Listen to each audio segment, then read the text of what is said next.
Desire being the root of all suffering is an idea that is taught in Buddhism.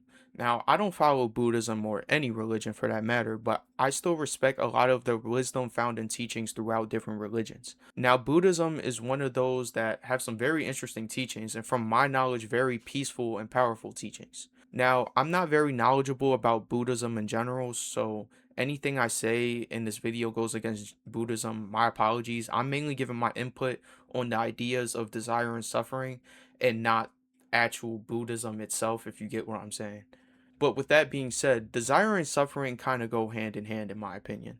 Now, I don't think that necessarily desire is the root of suffering because there is plenty of suffering that is environmental based and not based on want and desire. Like if something traumatic happens to you, I could understand how you might say that there's desire and wishing that said traumatic thing didn't happen to you, but that's inevitable at the end of the day.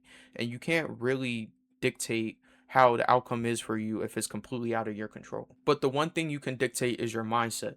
Desire only causes suffering when you have the want for things that could never fully satisfy someone, rather if that's money, pleasure, or status. Because once you obtain those things, there is still always desire for more, which will cause you to suffer. Life changes every day. For example, you could have desire for having a burger for lunch, and one day you could desire having pizza for lunch. That constant change in desire, which is what will cause you suffering. But having desires that are positive to not only your mind but your body is what will truly end that suffering. Changing your mind to desire things that are positive is not easy. I mean, even myself, I still desire things that, maybe not might be positive to some people, but it's always quicker to have that quick rush of dopamine when it comes to having money or pleasure. So that's why a lot of people chase it. But desiring things like being with your family, educating yourself, doing community and charity work will always be more fulfilling than taking money or pleasure. I mean, even for myself, I've done charity work. I've, spent time with my family. I've educated myself.